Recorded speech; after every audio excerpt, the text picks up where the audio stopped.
Bonjour à tous et bienvenue dans Cult & Click pour une nouvelle vidéo de presque qualité. Je suis avec l'ami Kerr pour vous parler de notre ami Indiana Jones et de son retour au cinéma. Et j'ai envie de te dire, Kerr, est-ce que tu peux nous présenter le film, s'il te plaît ? Eh ben bonjour mon cher Greg, bonjour à tous et merci de nous parler depuis ton potager donc pour ce nouvel Indiana Jones, le cinquième, son nom Indiana Jones et le cadran de la destinée. Alors bien évidemment qui dit Indiana Jones dit le chapeau et j'ai le chapeau Indiana Jones, on a des accessoires en Cult & Click. Hop, voilà. Alors, oui, bon, on n'a pas les moyens d'avoir le vrai chapeau d'Indiana Jones. J'ai aussi le fouet parce qu'il faut respecter Indiana Jones.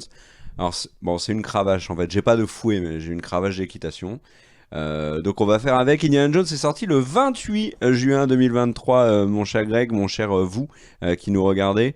Nous avons eu la chance de le voir en avant-dernière et donc tu vas nous en parler, mon cher Greg. Moi je ne l'ai pas vu pour une simple et bonne raison. Je n'avais pas envie.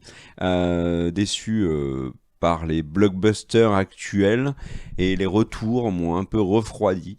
Donc j'ai pas eu le cœur à aller voir Harrison Ford du haut de ses 97 ans dans le rôle d'Indiana Jones. Alors vous allez me dire, mais qui a réalisé ce film? Présente-le nous. James Mangold, réalisateur de Logan notamment, qui est très très en vogue, hein, notre ami James Mangold. Pourquoi? Parce qu'il va faire aussi Swamp Thing pour DC très prochainement. Donc voilà, James Mangold poids lourd. Il remplace Steven Spielberg qui a laissé sa place au casting. On retrouve Harrison Ford bien sûr dans le rôle d'Indiana Jones. On retrouve aussi Phoebe Waller-Bridge qui est une actrice que j'adore particulièrement depuis la série Fleabag, une actrice que je trouve qui sent le génie à plein nez, scénariste également. Mads Mikkelsen, Hannibal, dans le rôle probable du méchant. J'ai pas vu le film, donc je l'imagine, vu sa tête. Antonio Banderas joue Ronaldo. Reynaldo, pardon. Autant pour moi. Toby Jones également au casting, et puis il y a d'autres, Boyd Holbrook aussi. Boyd Holbrook qui était le héros des premières saisons de Narcos qu'on avait vu dans Predator, et puis il y a un petit peu des anciens de Indiana Jones qui viennent faire coucou. Il n'y a pas Shia LaBeouf. Enfin, du moins, je n'ai pas cette info. Donc, soyez rassurés. Mon cher Greg, t'en as pensé quoi d'Indiana Jones et la boussole de Destiny? Alors, j'entre tout de suite dans le sujet, ce que j'ai bien aimé, ce que j'ai pas aimé, ce que le film est plutôt bien ou pas. J'ai trouvé que le film était assez décevant, mais je n'arrive pas à ne pas l'aimer. C'est-à-dire qu'en fait, c'est un film dont on sent qu'il y a des bonnes intentions, qui sont mal faites pendant que je me fais bouffer par des moustiques. Juste pour la petite anecdote, c'est une zone à serpents. Je suis comme Indiana Jones à ce niveau-là, et uniquement à ce niveau-là, c'est-à-dire que j'ai peur des serpents.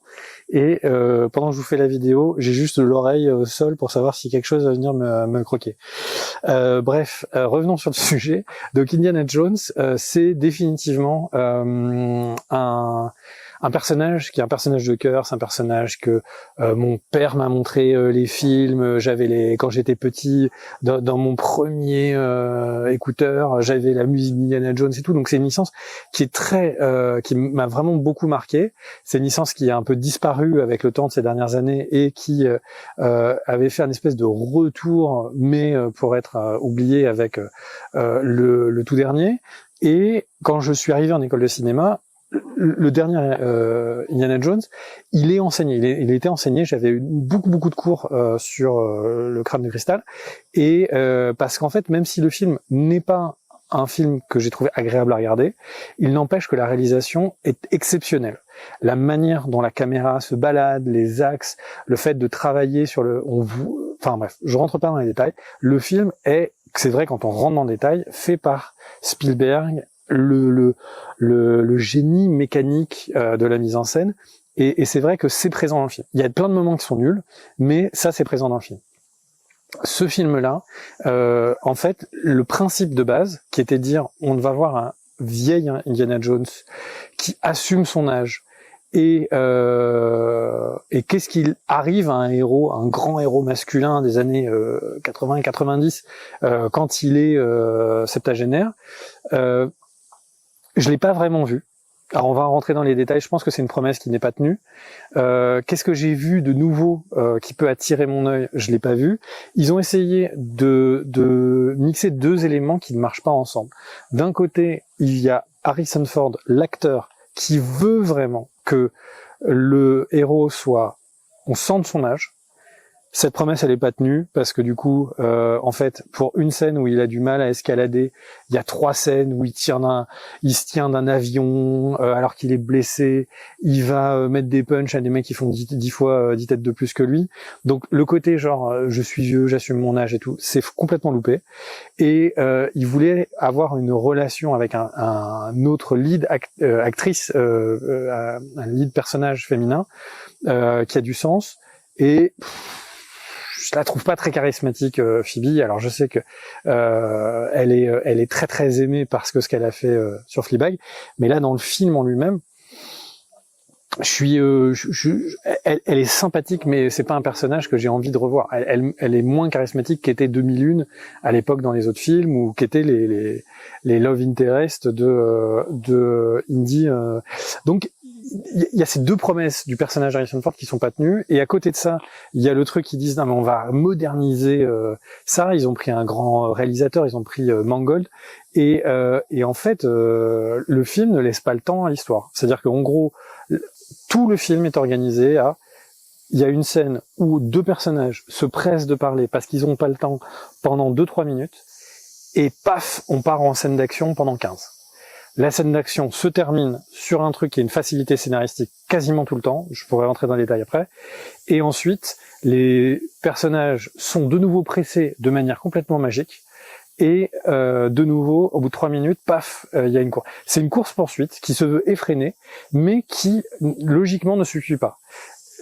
Harry Indy et Phoebe Coster-Waldau sont arrivent à échapper aux méchants. Ils se barrent quelque part sur la planète. Les héros, les méchants, réussissent à retrouver les héros en 3 minutes. C'est absurde. C'est vraiment absurde. Il y a un moment, ils se barrent au milieu de la Méditerranée, quelque part, et les méchants disent « Ah, ils partent à l'Est ». Et ils savent directement, comme ils partent à l'Est, ils savent dans quel pays, dans quel endroit, dans quelle grotte. C'est une succession de trucs. On a un truc débile, une scène d'action, un truc débile, une scène d'action, et vraiment, j'ai l'impression que le film peut être très attachant dans ces moments de discours, et il est extrêmement loupé dans cette action sans fin qui est lassante. En fait, vraiment pour moi, ces moments sont très lassants. Si on parle d'Indiana Jones, c'est très difficile de ne pas parler de la musique. Évidemment, la musique de John Williams, c'est la musique qui transporte un petit peu les films, qui donne cette dimension en fait à l'aventure. Pendant que je sais pas si vous entendez, mais autour de moi, la musique des cigales est bien présente. Et du coup, le truc, c'est que c'est la réunion, nous avons vu, c'est la réunion de Harrison Ford et de Williams. Ils sont là, ils se sont pas quittés tous les films. Oui, parce qu'effectivement, ils peuvent pas dire la même chose avec le réalisateur. Et en fait, c'est à l'image du film. C'est-à-dire qu'en gros, il y a des thèmes qui sont pas mal, mais on les entend pas. C'est-à-dire que les thèmes commencent à apparaître pendant quelques instants, paf, ils sont coupés, ça part en scène d'action de ouf. Et du coup, j'ai découvert que la bande-son était très stylée dans les crédits. Dans les crédits où ils laissent la musique se développer.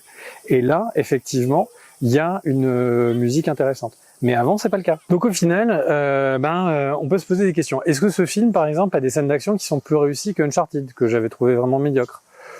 Certaines oui, certaines non. Alors que vraiment, Uncharted, j'avais trouvé ça plutôt moyen. Est-ce qu'il y a des personnages mémorables? Parce que Indiana Jones, c'est quand même une galerie de personnages qui sont réussis. Souvent, dans chaque film, il y a un nouveau personnage très fort, très attachant, qui arrive. Et là, le fait est que je suis plus attaché au personnage de Banderas, qui est ce nouveau pirate, plongeur solo, en quelques instants, que je ne le suis avec 2001 2.0, qui est un personnage, si on était dans un jeu vidéo, ce serait un personnage complètement craqué. Il y a un personnage, donc le 2001 nouveau, donc c'est le petit jeune qui est censé être l'enfant adoptif, etc. Eh bien, là, on est encore une fois sur un personnage qui sait tout faire. Il est capable de piloter juste parce qu'on lui a expliqué une fois comment faire. Il est capable de voler n'importe qui dans ses poches. Il est capable de vaincre le plus pire des ennemis juste comme ça. C'est presque si lui n'est pas le plus grand héros en fait du film. Et ça montre la faible création des personnages.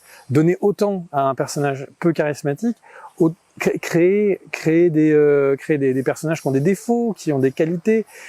Peut-être que c'est une question de goût. Ça, je veux bien croire que le personnage Phoebe joue extrêmement bien. Et du coup, je veux bien croire que elle puisse beaucoup plaire à certains d'entre vous. Je le comprends à 200%. Le truc, c'est que moi, elle ne m'a pas parlé, et du coup, le film s'est avéré un peu vide. Et j'ai envie de dire, c'est une actrice qui est extrêmement attachante dans une série, mais est-ce que là, elle a la place de parler? Est-ce qu'elle a la place d'être présente, en fait, dans celui-là? Ça, je suis pas sûr. Ok, parlons un peu de l'éléphant dans la pièce. Le problème, au début, c'est que on voit, pendant toute la scène d'introduction, qui est très longue, on voit Harrison Ford avec un visage de quand il était jeune. Il n'y a aucun spectateur qui a plus de 10 ans, qui ne peut pas être focalisé sur le fait que c'est loupé.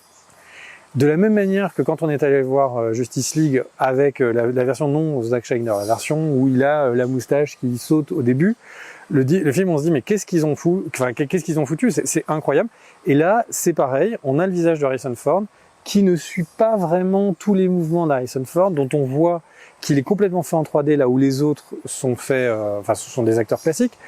On voit que ils ont sans doute dû demander à Harrison Ford de jouer ces scènes-là parce que c'est Harrison Ford et que c'est son personnage et tout. Mais du coup, on a des scènes très étranges où on a un vieux monsieur qui a une démarche de vieux monsieur avec le visage d'Harrison Ford sur la fin de cette scène d'introduction pour ceux qui ont vu le film. Et ça casse toute possibilité de croire ce qu'on est en train de voir. Le film on a vraiment la sensation d'être en train de voir une production américaine et tout. On n'est pas embarqué dans une histoire. Et pourquoi je dis que c'est un truc incroyable pour l'histoire du cinéma, c'est que Harrison Ford a accepté que son visage soit scanné sur l'intégralité des rushs. Je n'ai pas dit des films, j'ai dit des rushs, donc ça veut dire les films, plus tous les petits bouts, tous les moments qui sont filmés pour qui ne vont pas servir au montage final, mais pour qu'on puisse utiliser son visage dans toutes les lumières, de tous les angles possibles. Ce qui veut dire qu'à l'heure actuelle, si les gens qui sont chez Disney, parce que je le rappelle, hein, c'est produit par Lucasfilm, donc Disney, donc si les gens chez Lucasfilm voulaient refaire dans 10 ans un nouvel Indiana Jones sans Harrison Ford, c'est possible. Ils ont techniquement les moyens de le faire, et je trouve ça fou que l'acteur ait, dans le climat actuel, dans les risques actuels, il y a une grève des acteurs pour ces raisons-là, ait autorisé ça. Je suis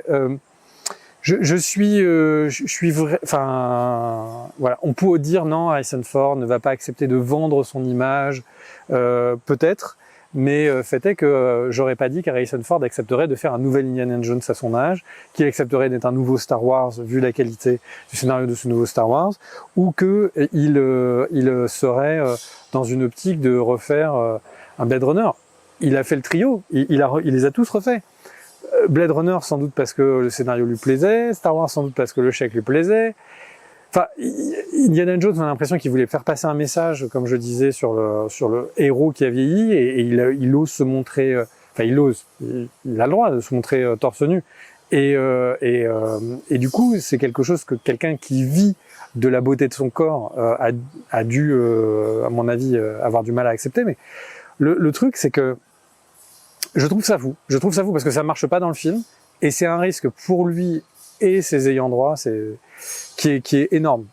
Ou c'est une source d'argent plus tard quand il en aura plus rien à foutre, quoi. En tout cas, c'est assez surprenant. On parle de trucage, alors parlons aussi de la photo. Et la photo, même si le chef opérateur a réussi des choses assez jolies, il y a peut-être quelque chose qui est un peu loupé, c'est que on passe de zone géographique en zone géographique, et la colorimétrie parfois est très différente pour nous faire comprendre qu'on a changé de lieu.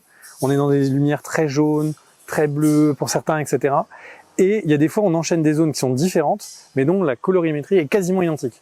Donc, on a presque l'impression qu'en fait, on n'a pas voyagé alors qu'on a voyagé, en fait. C'est un petit peu dommage.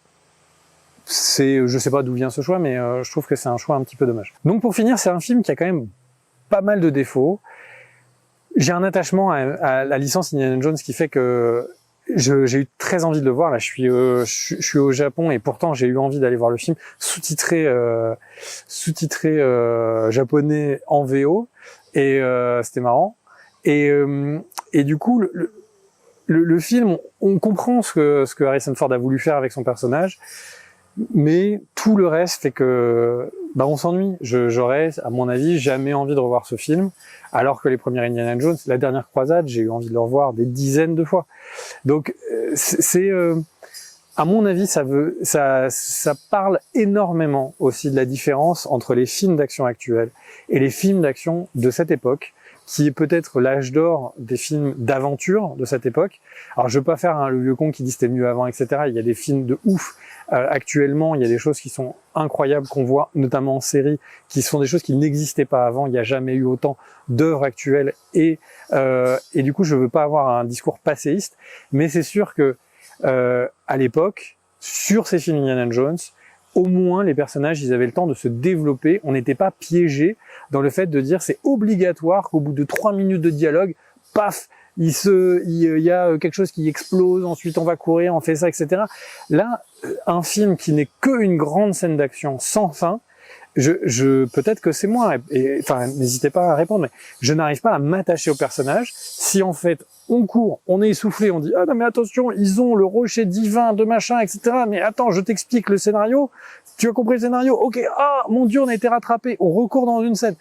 C'est trop, on voit les ficelles du film. Là où avant, on voyait des personnages qui se développaient. La scène où Indy est avec, j'ai oublié, le nom du personnage où ils se disent non mais là ça fait pas mal, mais là ça fait pas. Ça c'était une scène qui était qui avait du temps, qui était très sympa à l'époque, qui donnait du corps au personnage. Là où la référence à cette scène dans ce film, elle est juste faite pour le clin d'œil et passons à la suite. Donc c'est un film qui est vraiment témoin de son époque, témoin de ce qu'on veut faire actuellement avec le de-aging, avec les IA, témoin du fait que les Indiana Jones, Harrison Ford était un grand acteur quand il est arrivé et on lui a créé une nouvelle licence.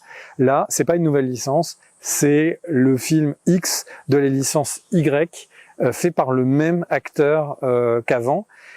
Et du coup, c'était le moment parfait pour que Indy joue le rôle de son père dans la dernière croisade, que Phoebe ou un autre personnage soit lui le nouveau porteur de cette saga, qui aurait du coup changé le nom, ça serait les folles aventures de Phoebe ou j'en sais rien, et on aurait eu quelque chose de neuf, une espèce de spin-off, et là c'est complètement loupé, parce qu'en fait tout ce qu'ils veulent faire, c'est donner la soupe Indiana Jones aux gens qui aiment bien la soupe Indiana Jones, et là c'est vraiment et le problème de la soupe, c'est que c'est un moment, quand on en a trop mangé, c'est l'écœurement, quoi. Donc je trouve que c'est un film qui a vraiment les problèmes de notre époque, et il y a un moment, Indiana Jones, enfin en tout cas Harrison Ford, il ne va plus être en capacité physique de faire des films, donc on va bien être obligé de donner sa chance à d'autres acteurs. Et j'espère que la solution, et je vais terminer sur cette note pas très positive, mais j'espère que la solution ne sera pas d'avoir Harrison Ford de-aging en version IA. Regardez, c'est bluffant, on a l'impression que c'est lui. J'ai l'impression que ce sera un nouvel acteur qui va amener un nouveau rythme, quelque chose de nouveau. Et je vais quand même terminer sur une note positive, c'est que j'ai l'impression que ce refus de dire non mais en fait vos acteurs ils vont être figés dans le temps. En fait, dans 100 ans, vos enfants ils regarderont aussi les vidéos Indiana Jones 254 avec Harrison Ford. L'espoir, c'est que j'ai l'impression que personne n'a accepté ce début. Peut-être que si c'est mieux fait, les gens pourraient accepter. Mais je pense que tout le monde a envie d'un renouveau. Et ce film est vraiment, j'espère, le dernier bout de cette maladie qui se passe aux États-Unis en ce moment, et que les choses renaissent un peu. Voilà, des bisous à tous, à toutes, et je laisse à Kerr le mot de la fin. Des bisous. Eh ben merci Greg pour cet avis sur Indiana Jones. Et nous on se retrouve très bientôt pour de nouvelles vidéos. Cœur sur vous, profitez bien de l'été. Et j'ai envie de terminer avec le mot de la fin qui va être Tornado. Ah mais non, ça c'est dans Zoro, pardon.